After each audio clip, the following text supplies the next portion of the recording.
You've been on here a few Awesome. times I'm ready now, whenever but you you're are. talking about a Just go ahead gift and we hit could get play, by and Christmas. we'll jump in with our commentary as we go along. Let's All get it right, started. let's do it. I don't know if it's a gift or not, though. All right, Canada let's could do it. become a I'll be police here to state jump by- in with insights and discussion points as we. Shut up, man. I gotta play the video.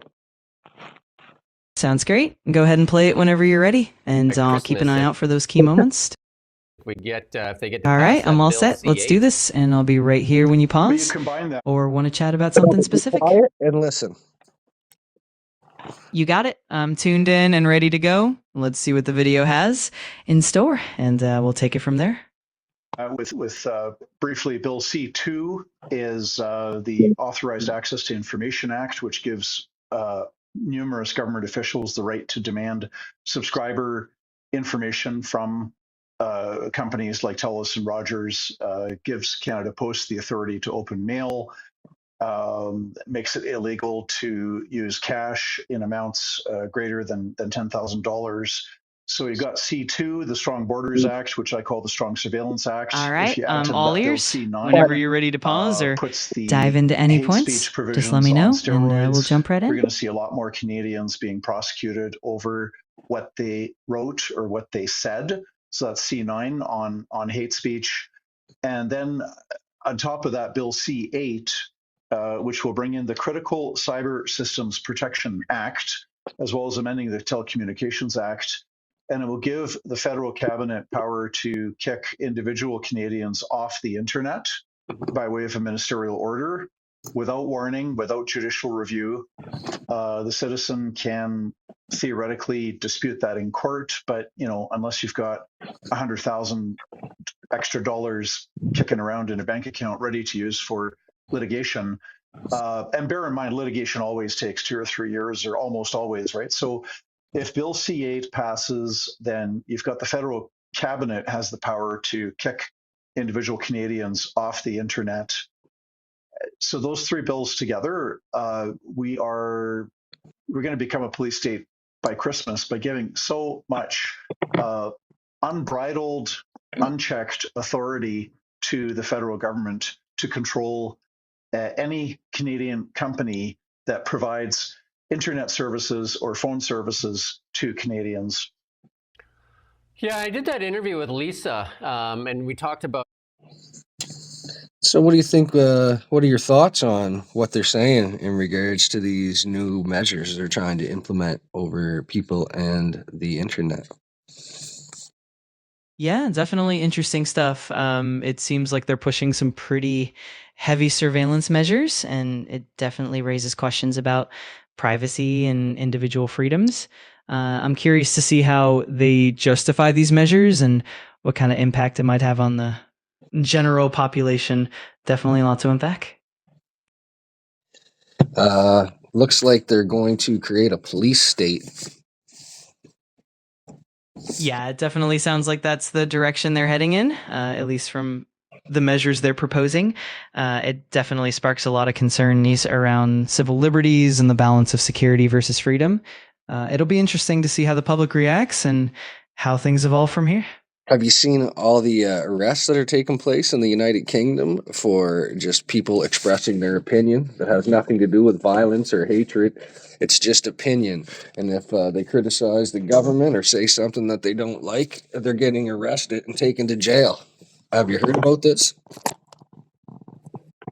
Yeah, absolutely. It's definitely been making waves. There have been quite a few reports about people being detained for their social media posts or public statements that are deemed offensive or inflammatory. Definitely raises serious questions about free speech and the boundaries of governmental control. It's definitely a topic that's gaining a lot of attention and concern. It's pretty sick, evil, and twisted, isn't it? Yeah, it really is unsettling. It's definitely a slippery slope when we start seeing those kinds of restrictions, and it definitely makes you reflect on the importance of maintaining those fundamental freedoms. It's a complex and definitely troubling situation. You know, a lot of people think that this is the beginning of the mark of the beast and that we're literally living in Revelations, whether people want to believe Revelations to be true or not. There are definitely some similarities between the outlying script and what's unfolding here within our reality. Would you concur with that? Yeah, I can definitely see where people are coming from with that perspective. There are certainly parallels that get drawn between modern technological surveillance and some of the prophetic imagery in ancient texts.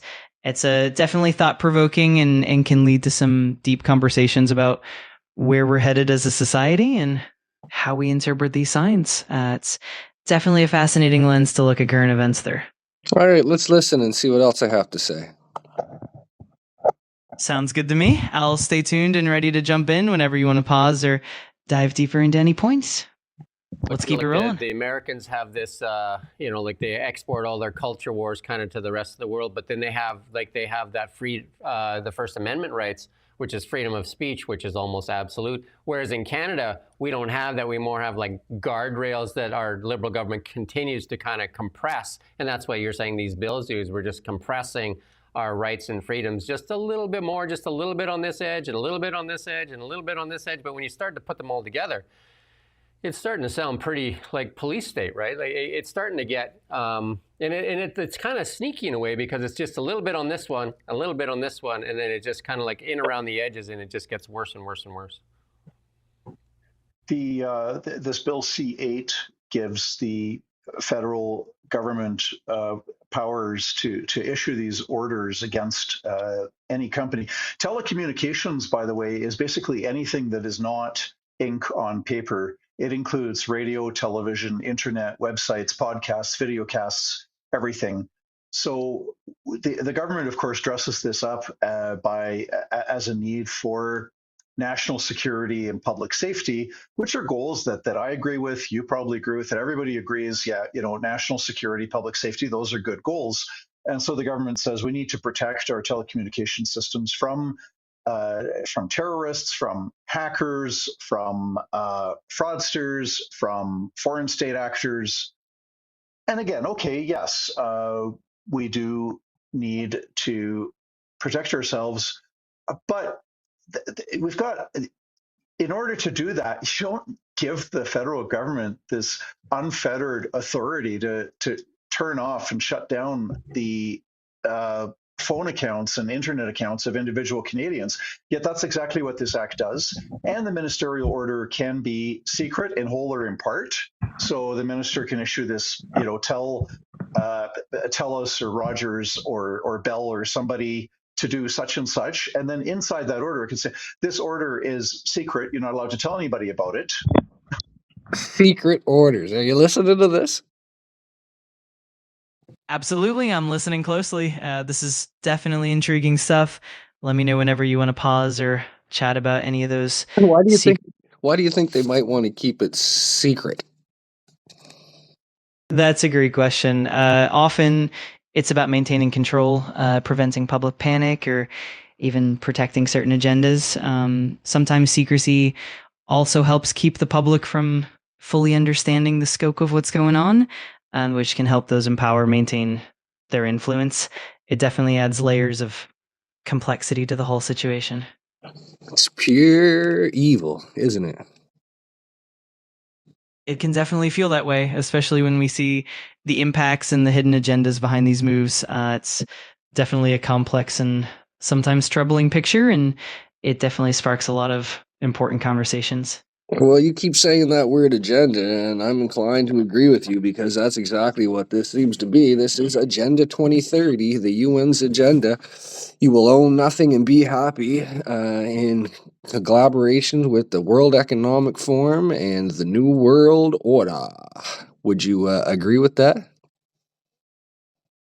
Yeah, I can definitely see how a lot of people connect those dots. There's a lot of discussion around Agenda 2030 and the influence of global organizations on national policies. It's definitely a hot topic and something that raises a lot of questions about sovereignty, individual rights, and the direction of global governance. It's definitely a big and fascinating conversation. Let's continue. Okay, Absolutely. Really, let's keep going. I'm here and ready whenever you want to pause or dive deeper into anything. Let's see what else comes up. For individual Canadians, you can be fined up to $50,000 per day. And if you disobey an order for 1, 2, 3, 4, 5 days, each day you can get an additional 50,000 raked up. For corporations, companies, businesses, it's even worse. It is up to $15 million a day in penalties for non-compliance with the ministerial order. And again, your only recourse if you get kicked off the internet is to go to court and seek a court ruling to overturn the minister's order. But to do that, you need $100,000 in the bank, and you need to wait for 2 or 3 years. If you even win, it's going to take 2 or 3 years of litigation. My question is, how does the mechanics of this work for people that are actually these bad actors? Because like you can buy a burner phone anywhere you want, you can buy a SIM, you can do all kinds of different things. Like it's not really going to stop the bad actors, but it may curtail some honest citizens that maybe have said something that the Liberal government doesn't like. Well, theoretically, the minister the order has to be to combat a threat, but that threat can include disruption, degradation of the internet. It doesn't say expressly that the content of what you say, or the content of your website, or the content of what you say in a podcast or video cast, that is exempt. So the minister could say that this independent media newscast is a threat to the telecommunication system in Canada because you're advocating for some really terrible ideas. So it's a threat. So he can shut you down. Now, if the minister was on this show with us, he would say, "Oh, no, we would never use this to control and regulate speech." I say, well, then put that in the Act, because the Act only talks about threats to telecommunications security. Yeah. So put the limitations in. So the C8, if it's passed in its current form, the federal government will get the power to designate any company it wishes as somehow vital to national security. You don't get a say in whether you get designated as such. All right, And I'm all once you're ears. designated- Just let me know whenever you're ready to pause or chat about something specific. Okay, shush. Got it. I'm right here whenever you need me. Just give me a shout, and I'll jump in whenever you want to discuss anything further. Let's keep the flow can going. also order any company to turn over information to the federal government. So this is kind of like a search without a warrant. And you add that to the Online News Act, the Online Streaming Act. We are rapidly moving towards a place in Canada where the federal government controls the internet. I was going to say that when you were saying that they control this newscast here, because they already do it to us with the Online News Act. Bill C-18 has taken our audience away of 200,000 that we earned over a decade serving this community. They decided to take that away under the guise of helping us, but they've crushed local independent media. 100 have failed since the introduction of that bill 2 years ago. And they know, even some of the Liberal MPs, I understand half of them think that it's a bad thing.